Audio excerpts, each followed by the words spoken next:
भविष्य का समय जहाँ पृथ्वी के अंदर से कुछ अजीब टाइप के रीपर्स निकलने लगे थे। ये रीपर्स अपने बॉडी से निकलने वाली रेडियो एक्टिविटी की वजह से पूरी इंसानी प्रजाति को खत्म करना चाहते थे, पर इंसानों ने इसका एक बेस्ट सॉल्यूशन निकाला था। इस रोमांचक कहानी की शुरुआत होती है उस समय को दिखाते हुए जहाँ पृथ्वी पर कई क्रिएचर्स हमला करने लगे थे। ये क्रिएचर्स जमीन की गहराई में से आए हुए होते हैं। लोगों का मानना था कि ये हेल में से लाए गए क्रिएचर्स हैं जिनका काम पृथ्वी पर मौजूद आधी से ज्यादा आबादी को खत्म करना था। पृथ्वी का संतुलन बनाए रखने के लिए शायद वो क्रिएचर्स ऐसा कर रहे थे। ऑलमोस्ट 30% आबादी खत्म हो चुकी होती है पृथ्वी पर से, लेकिन कुछ समय बाद जब सभी लोग उन क्रिएचर्स से बचने के लिए कहीं और भागने लगे तब पता चलता है कि ऊंचाई के एक लिमिट के बाद ये क्रिएचर्स उस तरफ नहीं आ सकते। जैसे कि कुछ लोगों की प्रजातियां पहाड़ों की चोटी पर जाकर रहती हैं और वो लिमिट क्रॉस होने पर क्रिएचर वहां आ ही नहीं सकते। शायद इन क्रिएचर्स को सांस लेने में प्रॉब्लम होती है एक सीमा के बाद। तो इसी मौके का फायदा उठाया बाकी बचे हुए इंसानों ने,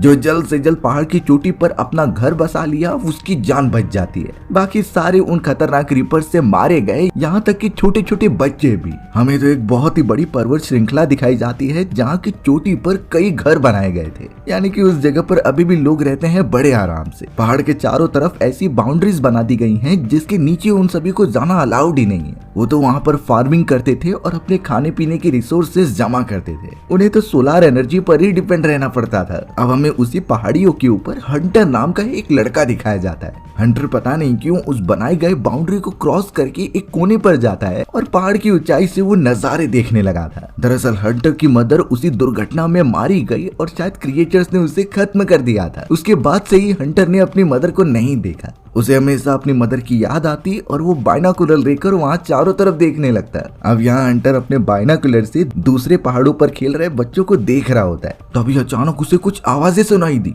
ये आवाज हो न हो उन्हीं सारे क्रिएचर्स की है जो लगातार बढ़ते ही जा रही है। हंटर अब तुरंत ही नीचे उतरता है और उन बाउंड्रीज के अंदर जाने की कोशिश करता है। जाने अनजाने में वो बाउंड्री से बाहर आ गया है, उसे पता भी नहीं था। वो आवाजें लगातार बढ़ती जा रही हैं जो कि रीपर्स की हैं और वो जमीन के अंदर से उस पर हमला करने के लिए आ रहे हैं। हंटर अपनी पूरी कोशिश करते हुए बाउंड्री की दूसरी तरफ चला जाता है। वो क्रिएचर एक सेकंड के लिए बाहर निकला था, लेकिन हंटर की सेफ जगह पहुंच जाने के कारण वो वापस चला गया, नहीं तो शायद आज हंटर भी मारा जाता। हंटर को एक रेस्पिरेटरी प्रॉब्लम होती है जिसे कि एक डिवाइस की वजह से ठीक किया जाता था और ये चीजें टेम्पररी पर्पस पर होती थी। फिलहाल तो हंटर बहुत ही डरा हुआ अपने फादर विल के पास चला जाता है। विल को जब हंटर ने सारी बातें बताई, लेकिन विल कभी भी हंटर पर चिल्लाता नहीं क्योंकि उसे रेस्पिरेटरी प्रॉब्लम है। जरा भी डरे रहने के कारण उसकी सांसें बंद हो जाती थी। विल तो बस यहाँ अपने बेटे हंटर को समझाता है कि हमें वो बॉर्डर पार नहीं करने हैं। उस जगह पर ऐसे क्रिएचर्स हैं जो बच्चों को भी नहीं छोड़ते, तो इसीलिए आज के बाद तुम नीचे जाने की कोशिश मत करना। हंटर समझ तो जाता है, लेकिन उसे अपनी मदर चाहिए थी। वो अपनी मदर टेरा से बहुत ज्यादा प्यार करता था, यहाँ तक कि विल भी अपनी वाइफ टेरा की यादें भुला नहीं पाया है। लेकिन पास्ट की चीजें भुलाकर आगे बढ़ना ही फ्यूचर है। विल तो अपनी एक फ्रेंड केट के साथ निशाने की प्रैक्टिस भी करने जाता है। केट ने कुछ जानवरों को पकड़ा जिससे कि वो खा सकते हैं। इसी तरीके से वो बाहर निकलकर अपने जीवन यापन की चीजें इकट्ठा किया करते थे। अब तो हमें विल के नेबर में दिखाया जाता है जहाँ नीना नाम की एक लेडी अपने निशाने की प्रैक्टिस कर रही थी। साथ ही साथ नीना कुछ एक्सपेरिमेंट्स पर भी काम कर रही होती है, यानी वो एक्सपेरिमेंट जिससे कि इन क्रिएचर से बचा जा सकता है, क्योंकि पूरी जिंदगी पहाड़ों की चोटी पर बिताना बहुत ही बोरिंग था। इस तरीके से ऐसा लगेगा कि वो सब जेल में कैद है। तो इन्हीं वजह से नीना बिना किसी को बताए ये एक्सपेरिमेंट्स कर रही थी। विल तो अपने बेटे हंटर को कई सारी ट्रेनिंग देता, जैसे कि फार्मिंग की और फिशिंग की। ये सारी चीजें सर्वाइवल के लिए बहुत ही ज्यादा जरूरी थी। विल को पता होता है कि जब तक वो क्रिएचर्स पूरी तरीके से खत्म नहीं हो जाते तब तक उन्हें यहीं पर रहना हो। लेकिन हंटर अभी छोटा है, अगर वो धीरे धीरे बड़ा होगा तो उसके अंदर मन में एक जिज्ञासा बनेगी कि नीचे की तरफ जाना चाहिए। अब यहाँ हंटर का बर्थडे आ जाता है, जिसके लिए विल कुछ सरप्राइज प्लान कर रहा था। उसने कुछ पैसे जमा करके आखिरी मैकरोनी शॉप से खरीद लिया, जो कि वो डायरेक्टली हंटर को ला कर देता है। हंटर इससे बहुत ही खुश हो गया था क्योंकि उसे मैकरोनी बहुत ही ज्यादा पसंद है। दोनों बहुत ही ज्यादा हैप्पी लग रहे थे, लेकिन हंटर ने अपने फादर से कहा कि रेडियो बजाना चाहिए। आज उसका बर्थडे है तो थोड़ा सेलिब्रेशन बनता है। पर विल इस बात से मना कर देता है क्योंकि रेडियो भी इलेक्ट्रिसिटी से चलता था और यहाँ इलेक्ट्रिसिटी बहुत कम होती है। सारी चीजें सोलर पावर से चल रही थी जो लिमिटेड होती हैं, तो इसीलिए उन्हें इलेक्ट्रिसिटी उन चीजों पर वेस्ट नहीं करनी चाहिए जिसकी हमें ज्यादा जरूरत ना हो। हंटर तो अपने फादर की इस बात से थोड़ा सा नाराज हो जाता है। विल की भी बात सही थी क्योंकि हंटर का जो रेस्पिरेटरी सिस्टम वाला डिवाइस होता है उसमें ही आधे से ज्यादा इलेक्ट्रिसिटी खत्म हो जाती थी, तो अगर वो इसी तरीके से वेस्ट करते रहे इलेक्ट्रिसिटी तो आखिर में उनके पास कुछ नहीं बचेगा। जो भी बातें विल बता रहा था हंटर उसे समझ लेता है और अपने डेली लाइफ में अप्लाई भी करता है। अब यहाँ विल जब बैठा हुआ था तो उसके पास केट आ जाती है और उसे ड्रिंक देती है। केट तो हंटर के लिए बात कर रही थी कि किस तरीके से उसका डिवाइस चेंज करना पड़ेगा। उसे जो रेस्पिरेटरी प्रॉब्लम है वो बढ़ती ही जा रही है और इसका मेडिकल सोल्यूशन तो हमें शहर में जाकर ही मिल सकता है, पर शहर में जाना मतलब मौत को चेतावनी देना। पूरे क्रिएचर्स उनके ऊपर हमला कर देंगे तो ये प्लान तो सक्सेसफुल होने से रहा। विल भी केट की बातों से एग्री कर रहा था क्योंकि अब अपनी वाइफ के बाद वो अपने बेटे को नहीं खोना चाहता। अब जब रात के समय वो सो रहा होता है तभी हंटर को दौरे पड़ने लगे। उसे सांस लेने में प्रॉब्लम हो रही थी। विल किसी भी तरीके से मशीन को एक्टिवेट करने की कोशिश करता है पर वो ठीक से चल नहीं रही थी, इसीलिए अब उसे एक इंजेक्शन देना पड़ा जिससे कि हंटर थोड़ी देर के लिए सो जाए। आखिरकार अब विल ने डिसाइड कर लिया था कि वो शहर में जाएगा और किसी भी तरीके से उन मेडिसिन को लेकर आएगा। वो सबसे पहले नीना के पास जाता है कुछ मदद मांगने के लिए, क्योंकि नीना ही थी जो लास्ट टाइम उन क्रिएचर्स के हमले से बच गई होती है। लेकिन लास्ट टाइम नीना के साथ विल की वाइफ टेरा थी जो बहुत बुरी तरीके से मारी गई और एक तरीके से विल कहीं न कहीं नीना को ही उसका दोषी मानता है। विल ने अपनी सारी बातों के बारे में बताया कि कैसे वो शहर में जाकर मेडिसिन लेकर आएगा और इसमें नीना मदद करेगी, बट नीना इसे खुद खुशी समझ रही थी क्योंकि बॉर्डर के दूसरी तरफ जाना बिल्कुल भी अच्छा आइडिया नहीं होता। उसने तो सारे कॉन्सिक्वेंसेस के बारे में विल को समझा दिया कि वहाँ क्या क्या खतरे हो सकते हैं। वो रिपर्स इतने खतरनाक थे कि जरा भी आवाज सुनकर वो किसी को भी मार देते। उन्हें जवान और बच्चों में बिल्कुल डिफरेंस करने नहीं आता। वो सब बहुत ही बुरे प्रेडेटर्स हैं। लेकिन विल को किसी भी हालत में अपने बेटे के लिए तो वहाँ जाना ही था, तो इसीलिए अब नीना के मना करने के बावजूद भी वो अकेले ही जाने का डिसाइड करता है, चाहे इसमें उसकी जान चली जाए, बट वो अपने बेटे को मरने नहीं देगा। अब विल अपने बेटे को ये कहता है कि वो किसी ट्रिप पर जा रहा है और वो जल्द से जल्द यहाँ पर आ जाएगा। विल के पास जितने पैसे बचे हुए थे वो शॉप से जाकर कुछ गन्स खरीदता है। ये गन्स उन क्रिएचर से लड़ने में मदद करेंगे। केट को जब विल के इस प्लान के बारे में पता चला तो वो बिना कुछ सोचे समझे उसके साथ आने के लिए मान जाती है, क्योंकि केट भी अपनी पूरी जिंदगी इस पूरे माउंटेन के ऊपर तो नहीं बिता सकती थी। उसे पता था कि दुश्मनों के बारे में अगर और जानेंगे तभी वो उन क्रिएचर्स को एंड में जाकर हरा पाएंगे। ऐसे तो पृथ्वी पर से वो क्रिएचर्स कभी भी नहीं जाने वाले। केट अब विल को पूरा सपोर्ट करती है कि वो उसके साथ चलकर मेडिसिन ढूंढने में मदद करेगी। अब जब नीना को भी इन चीजों के बारे में पता चला तो वो केट को थोड़ा सा डराने लगी कि वहां जाना मतलब वापस लौट कर नहीं आना। आज तक जो भी नीचे गया जिंदा ही नहीं बचा, पर केट ने तो अपना मन बना लिया था, चाहे नीचे की तरफ अब डेविल्स भी आ जाएं, तभी भी वो विल के साथ जाएगी और उसके बेटे के लिए मेडिसिन लाएगी। अब इतना कॉन्फिडेंस देखकर नीना भी रेडी हो जाती है उनके साथ चलने के लिए। नीना लगातार ड्रिंक कर रही थी जैसे कि उसे कुछ फिक्र ही नहीं।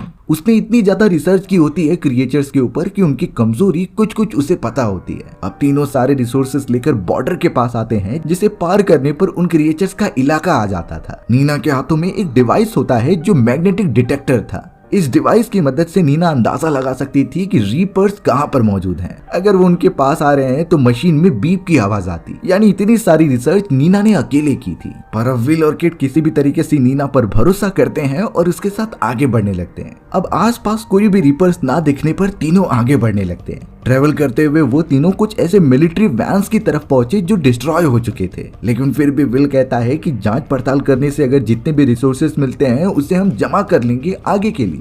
थोड़ी देर की रिसर्च के बाद विल खुश था क्योंकि केट को कई वेपन्स के बारे में नॉलेज होती है, क्योंकि केट एक मिलिट्री फैमिली से बिलोंग करती है। विल तो अब केट से काफी इंप्रेस हो जाता है जो उसकी पूरी मदद कर रही थी। वहीं दूसरी तरफ नीना तो सिर्फ ज्यादा टाइम वेस्ट करती है और ड्रिंक करती है। ऐसा लग रहा था कि उसे कोई फिक्र ही नहीं।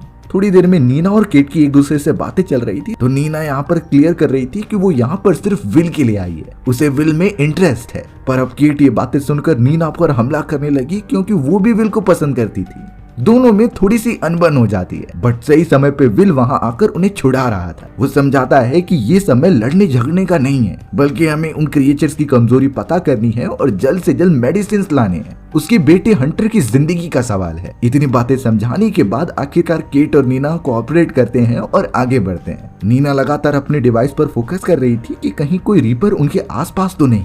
अब जब वो फॉरेस्ट के अंदर बढ़ने लगते हैं तभी अचानक उन्हें साइड से कुछ आवाजें सुनाई दी। तीनों अपनी गन लेकर तैनात हो गए और फायर करने के लिए रेडी होते हैं, बट बाद में देखने पर पता चला कि वो तो हॉर्सेस का झुंड है। वो सब तो सिर्फ वहां रुककर घास खा रहे थे। इस जगह पर कोई खतरा न होने की वजह से वो सब और आगे बढ़ जाते हैं। अब ट्रेवल करके वो एक दूसरी पर्वत श्रृंखला की तरफ आते हैं। उस जगह पर तो ऊपर जाने वाली ट्रॉली मौजूद थी जिसमें सभी बैठकर पहाड़ की चोटी पर जाते थे। विल ने सजेस्ट किया कि हम इसके ऊपर बैठकर जा सकते हैं, बट प्रॉब्लम ये थी कि ये पूरा सिस्टम कई दिनों से बंद था। पता नहीं वो इसे ऑपरेट भी कर पाएंगे कि नहीं। अचानक अब नीना के डिवाइस पर कुछ बीपिंग की साउंड आने लगी जो इशारा कर रही थी फॉरेस्ट की तरफ से, यानी कि एक रीपर बहुत ही तेजी से उनकी तरफ बढ़ रहा है। नीना ने भी विल का साथ दिया कि हमें उस ट्रॉली पर से जाना चाहिए, बट केट कहती है कि वो क्रिएचर हमें तभी भी पकड़ लेगा। हम अगर कोई और रास्ता अपनाएंगे और डायरेक्टली भागते हुए ऊपर चढ़ेंगे तो उस क्रिएचर से बच जाएंगे। अब तो वो क्रिएचर बहुत ही तेजी से सामने आ रहा था जिससे कि केट अब दूसरी तरफ जाने लगी। नीना और विल एक साथ जाते हैं उस ट्रॉली पर और जल्द से जल्द उसे स्टार्ट करते हैं। थैंकफुली मोटर चालू होने के कारण दोनों ऊपर की तरफ बढ़ने लगे। वहीं केट ने पहली बार उस क्रिएचर को देखा था। वो इतना बड़ा और खतरनाक होता है जिसके बड़े बड़े टेंटिकल्स थे। केट ने पहला हमला किया उस क्रिएचर के ऊपर जो सीधा जाकर उसके बॉडी पर लगता तो है, लेकिन उस क्रिएचर को कुछ फर्क ही नहीं पड़ रहा था। मल्टीपल वार करने पर भी वो भागता हुआ केट के पास आता है। केट ने भी हमला करना बंद किया और सीधा वो ट्रॉली के पास ही भागी। विल और नीना तो ऊपर की तरफ जा रहे थे और वो केट को जल्द से जल्द स्टेयर्स चढ़ने के लिए कहते हैं। विल तो लगातार फायर करते हुए उस क्रिएचर को स्लो डाउन करने की कोशिश कर रहा था, लेकिन उन क्रिएचर्स की अपर बॉडी काफी ज्यादा सख्त थी। वो उनके लिए एक शील्ड का काम करती है।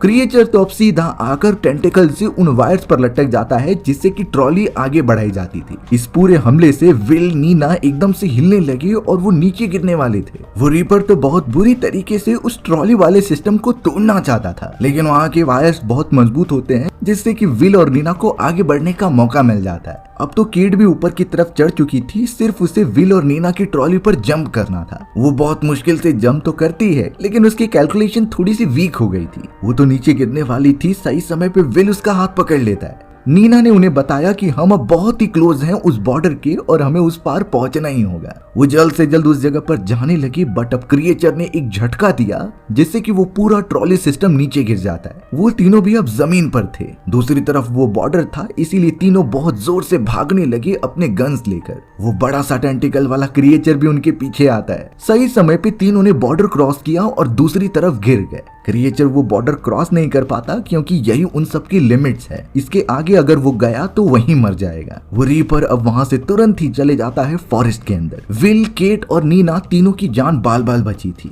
वो किसी तरीके से एक दूसरे को संभालते हैं और वहां से चले जाते हैं पहाड़ की चोटी पर जहां वो एक घर के अंदर स्टे कर रहे थे। विल, केट और नीना तो उसी जगह पर रुक जाते हैं और रात गुजरने का इंतजार करते हैं क्योंकि रात के समय इस तरीके से फॉरेस्ट में घूमना और ज्यादा खतरनाक हो सकता था। अब वो सभी इतने ज्यादा कॉन्शियस थे क्योंकि इन क्रिएचर्स की कमजोरी तो ढूंढनी ही होगी, उससे इन्हें मार कर पूरी तरीके से खत्म किया जा सकता है। तब जाकर नीना कुछ आइडिया देती है कि इन क्रिएचर्स की कमजोरी जानने से पहले हमें पता करना होगा कि इनकी ओरिजिन कहां से हुई। शायद उससे हमें इनके सोर्स के बारे में पता चल सकता है जहां से ये जनरेट हो रहे हैं। और तो और नीना ने अपनी पूरी रिसर्च के दौरान ये नोटिस किया था कि सभी रीपर सिर्फ और सिर्फ इंसानों पर ही हमला करते हैं। वो जंगली जानवरों और किसी और जीवों पर हमला बिल्कुल नहीं करते। इसके पीछे कुछ रीजन हो सकता है जिसके बारे में अभी तक नीना को भी नहीं पता, बट विल समझ चुका था कि नीना को कुछ एक्स्ट्रा चीजें पता है जो वो शेयर नहीं कर रही। शायद वो इन रीपर्स के बारे में कुछ ऐसा जानती है जो वो बताना नहीं चाहती। अब जब सभी लोग यहाँ सोए हुए थे तो विल को अपनी मरी हुई वाइफ टेरा का सपना आता है। दरअसल विल की वाइफ टेरा कई साल पहले नीना के साथ ही एक लेबोरेटरी में गई थी। नीना एक वैज्ञानिक होती है तो उसे एक्सपेरिमेंट करने थे इन क्रिएचर्स की कमजोरी पता करने के लिए। हालांकि उस समय पर विल ने टेरा को रोका भी था, लेकिन टेरा कहती है कि हमें नीना का साथ देना होगा। भले ही हमारी जिंदगी दांव पर लग जाए, लेकिन हमारी आने वाली पीढ़ी एकदम सुरक्षित रहनी चाहिए और इसके लिए उन क्रिएचर्स की कमजोरी को ढूंढना होगा। विल उस समय चाहता था कि टेरा उसे छोड़कर मत जाए क्योंकि ये वन वे ट्रिप हो सकता है, यानी कि यहाँ से जाने का रास्ता तो अच्छा है लेकिन वापस आना बहुत ही ज्यादा मुश्किल। टेरा तो पहले से ही क्लियर थी कि वो लेबोरेटरी में जाकर अलग अलग एक्सपेरिमेंट करेगी नीना के साथ, लेकिन बदकिस्मती से उस हादसे में टेरा की मृत्यु हो गई। अब अगले दिन सुबह होने के बाद विल, केट और नीना ट्रेवल करते हुए एक माइनिंग एरिया की तरफ बढ़ते हैं। दरअसल उन्हें दूसरी पर्वत श्रृंखला में जाना था जहाँ कुछ खाने पीने की रिसोर्सेस मिल सकते हैं, लेकिन इस तरीके से बॉर्डर के दूसरी तरफ से जाना काफी खतरनाक हो सकता है। तो इसीलिए उन्होंने एक माइनिंग एरिया में से जाने का डिसाइड किया जो बॉर्डर के आधे वाले हिस्से पर थी। यानी कि चांसेस हो सकते हैं कि इसके अंदर रीपर्स मौजूद होंगे, लेकिन उतनी क्वांटिटी में ऑब्वियसली नहीं होंगे। तो ये सबसे सेफेस्ट वे है जाने का दूसरी तरफ। तीनों अब माइनिंग एरिया के एंट्रेंस पर आ जाते हैं और बातचीत करते हैं कि यहाँ पर रिस्क कितना होगा। विल ने तो साफ कह दिया कि हमें चौकन्ना रहना होगा क्योंकि यहाँ अंधेरा है और वो रिपर्स हमारे बॉडी से निकलने वाली आवाज और एनर्जी को डिटेक्ट करते हैं। केट तो इस प्लान से पहले ही डर रही थी और अभी भी उसका डर चालू होता है, बट अब उनके पास कोई और ऑप्शन ना होने के कारण वो आगे ही बढ़ जाते हैं। उन्होंने अपने हेलमेट की लाइट्स ऑन कर दी थी क्योंकि चारों तरफ अंधकार था, पर उन्हें क्या पता कि उसी अंधकार के बीच कोई तो है जो उनका वेट कर रहा है। अब लगातार उस माइनिंग एरिया में आगे बढ़ते रहने के बाद उन्हें एक रास्ता मिलता है जो पूरी तरीके से बंद था, यानी वहां से आगे नहीं जाया जा सकता। इसीलिए अब थोड़ा सा रिसर्च करने के बाद उन तीनों को एक और टनल दिखाई देती है। वो टनल तो अब नीचे की तरफ जा रही थी। फिलहाल मैप के ऊपर उन्हें इस रास्ते का पता बिल्कुल भी नहीं होता, लेकिन अब यही रास्ता बचा हुआ है तो वो उसे ही पकड़कर आगे बढ़ने लग जाते हैं। विल, केट और नीना में तो डिस्कशन भी हो रही थी कि हमें लेबोरेटरी तक पहुंचना होगा। चाहे कुछ भी हो जाए, उन्हें अपने आगे आने वाली जनरेशंस को बचाने के लिए इन सभी क्रिएचर्स का वीकनेस ढूंढनी ही होगी। अब जैसे ही वो सब थोड़ा साउंड प्रोड्यूस करते हैं तो उसे एक रीपर ने सुन लिया था। रीपर अब तुरंत ही अपने टेंटिकल को लेकर आगे बढ़ने लगा। विल ये नोटिस कर लेता है और तुरंत ही अपने हेलमेट की हेडलाइट्स को बंद करने के लिए कहता है। उन्हें वो रीपर का ऊपर वाला रेड टेंटिकल साफ साफ दिखाई दे रहा था और अब तो शायद वो उनकी तरफ बढ़ ही रहा है। विल अब केट और नीना को इशारा करके वहां से भागने लगा। क्रिएचर अब एकदम एक्टिव मोशन में आ जाता है और उनका पीछा करते हुए दीवारों के ऊपर से भागता है। उन तीनों में से अगर जो भी उस क्रिएचर को मिला तो वो उसे मार ही देगा, लेकिन उस क्रिएचर से बचने के लिए विल, केट और नीना को एक गुफा के कोने में छुपा देता है। वहां उसने हेलमेट की हेडलाइट्स बंद की और अपने सांस रोकने के लिए कहा। क्रिएचर का टेंटिकल तो उन सभी को ही डिटेक्ट करते हुए आगे बढ़ रहा था, बट वो सभी इतने देर तक सांस नहीं रोक सकते। इसीलिए विल ने एक स्पार्कलिंग स्टिक दूसरी तरफ फेंका। इससे उस क्रिएचर का ध्यान भटक जाता है और उन सभी को सांस लेने का टाइम मिल गया था। वो सब जल्द से जल्द अब दूसरी तरफ भागने लगे जैसे कि कोई रास्ता मिल जाए और वो बच जाए। केट तो सबसे ज्यादा डर चुकी थी। विल और नीना के मना करने के बावजूद भी वो एक छोटे से टनल में जा रही होती है जिसके पत्थर थोड़े से लूज थे। जैसे ही केट दूसरी तरफ पहुंची तो पता चला कि वहां एक और क्रिएचर मौजूद होता है जो शायद केट का इंतजार कर रहा था। केट वहां से भाग पाती इससे पहले क्रिएचर ने अपने नुकीले टेंटिकल उसके बॉडी में घुसा दिए।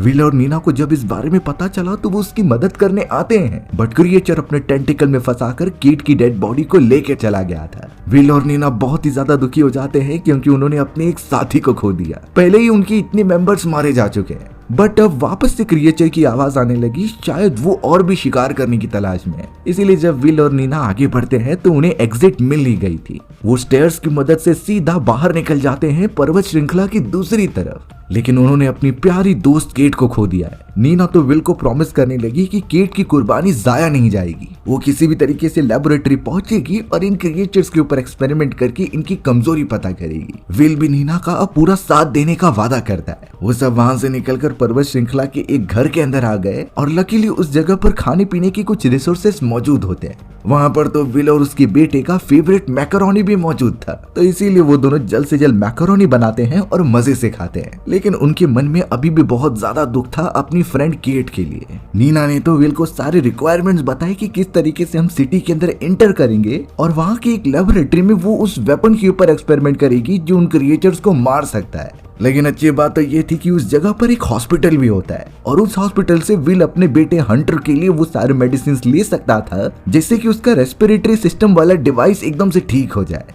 नीना भी ये बातें से एग्री करती है और वो सभी प्लान बनाकर निकल पड़ते हैं एक कार लेकर। वो एक वैन मौजूद थी जिसे वो आराम से चला रहे होते हैं, लेकिन अब बॉर्डर आ चुका था, यानी इसके नीचे जाने पर खतरा उनके आसपास ही होगा। तो इसीलिए विल ने उस ट्रक को बहुत ही तेजी से चलाना स्टार्ट कर दिया। फॉरेस्ट के अंदर तो सभी जानवर एकदम सही सलामत थे। ऐसा लग रहा था इन क्रिएचर्स की दुश्मनी सिर्फ और सिर्फ इंसानों से है। अपने ट्रक को बहुत तेजी से भगाने पर उसमें से जो आवाज निकलती है वो कई क्रिएचर्स को आकर्षित कर रही थी। फिर भी वो दोनों किसी भी तरीके से एक अबैंडन हॉस्पिटल के अंदर पहुंच जाते हैं। आधे से ज्यादा इंसान मारे जा चुके होते हैं। विल और नीना तो यहाँ गन लेकर सीधा अंदर घुसते हैं, जहाँ विल उन सारे फिल्टर्स को ढूंढ रहा था जो उसके बेटे हंटर के रेस्पिरेटरी सिस्टम में लगते हैं। फर्स्ट फ्लोर पर देखने के बाद तो उन्हें कुछ नहीं मिलता।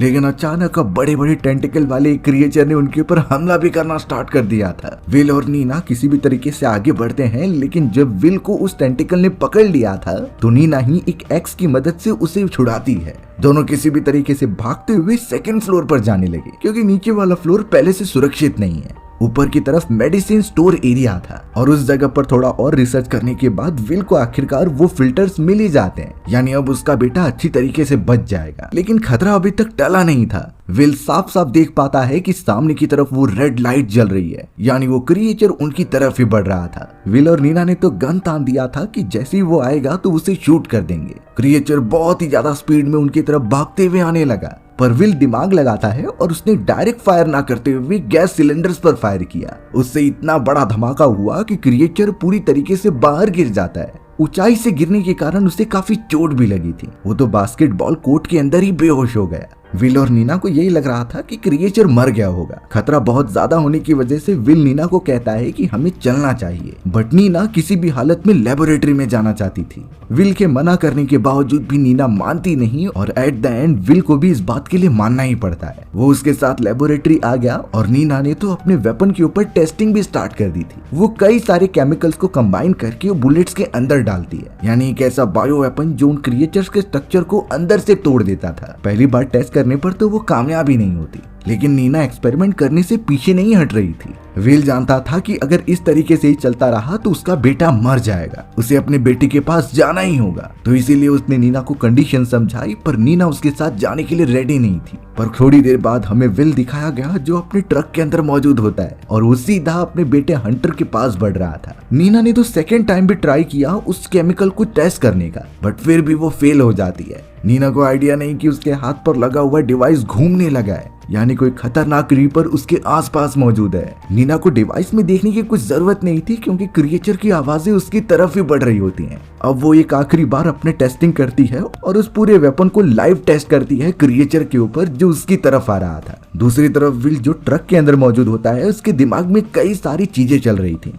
अब जब वो अपनी पर्वत श्रृंखला के क्लोज में आता है तो पत्थर से लड़ने के कारण उसकी ट्रक ही पलट गई। इससे काफी साउंड प्रोड्यूस होता है जिसने कि एक रीपर का ध्यान आकर्षित कर लिया था। विल तो साफ साफ सुन पा रहा होता है उस क्रिएचर की आवाजें, इसीलिए वो अपनी जान बचाकर सीधा पहाड़ की चोटी पर भागने लगा। विल अब किसी भी तरीके से उस बॉर्डर तक पहुंचने ही वाला था, बट प्रॉब्लम ये हो जाती है कि सामने की तरफ से भी एक रीपर आ गया। वहां पर तो अब टोटल 3 रीपर्स थे जिन्होंने विल को घेर लिया था। विल वहां से बाहर ही नहीं निकल पाता और लगातार उनके ऊपर फायर करता रहता है। विल तो अब बहुत ही ज्यादा कॉन्शियस हो गया, क्योंकि उसे पता था कि इस तरीके से वो बच नहीं पाएगा। जैसे ही तीनों क्रिएचर उसकी तरफ अटैक करने के लिए जाते हैं, तभी पीछे से नीना ने फायर कर दिया। वो बुलेट जैसे ही उस रीपर की बॉडी पर लगती है तो उसकी बॉडी ब्लास्ट हो चुकी थी। ऐसे ही सेम तरीके से उसने बाकी 2 रीपर्स के ऊपर भी हमला करके उन्हें डिस्ट्रॉय कर दिया। यानी कि नीना ने जो एक्सपेरिमेंट किए थे अपने बुलेट्स के ऊपर वो कामयाब हो चुके हैं। अब जब विल उन क्रिएचर्स की डेड बॉडी को देखता है तो पता चला कि ये तो रोबोट्स हैं। इनके अंदर रोबोटिक पार्ट्स मौजूद थे। नीना विल को आकर बताने लगी कि उसे इन पर पहले से ही शक था, कैसे ये एक तरीके से काम करते हैं और एक एल्टीट्यूड के ऊपर नहीं आ सकते। ये सब एक प्रोग्रामिंग की गई थी जिसके बारे में हमें पता करना होगा। लेकिन अच्छी बात तो ये है कि उनके पास इन क्रिएचर्स का अब वीकनेस है। विल और नीना अब किसी भी तरीके से अपने माउंटेन के टॉप पर पहुंचते हैं और विल का बेटा हंटर उसे देखकर तुरंत ही आकर गले लग गया। विल के पास वो सारे फिल्टर्स मौजूद होते हैं जिससे हंटर का डिवाइस ठीक हो जाए। नीना ने अब सारी कम्युनिटी वालों को अच्छी खबर दी कि हम सब अब बच सकते हैं। उन लोगों ने तो जेनेटिकली मॉडिफाइड उन बुलेट्स का भी प्रोडक्शन स्टार्ट कर दिया था जिससे कि ये वेपन सभी के पास हो, और वो सब उसी बुलेट का यूज करके सभी रीपर्स को मारने लगे थे। नीना और विल तो केट का फ्यूनरल भी रखते हैं जो बहुत ही दुखद घटना थी, बट अब उन्हें तैयार रहना होगा आने वाले खतरे से, क्योंकि शायद फ्यूचर में इससे भी खतरनाक क्रिएचर्स यहाँ आ सकते हैं। हमारी भी कहानी अब इसी तरीके से यहीं खत्म हो गई। सो व्यूअर्स, आपको ये स्टोरी कैसी लगी कमेंट सेक्शन में बताना भूलना मत। और अगर आपको मेरा एक्सप्लेनेशन 1% भी अच्छा लगा होगा ना, तो वीडियो को लाइक एंड चैनल को सब्सक्राइब जरूर कर देना। मिलते हैं इसी तरीके की मजेदार वीडियोस में, तब तक के लिए बाय बाय।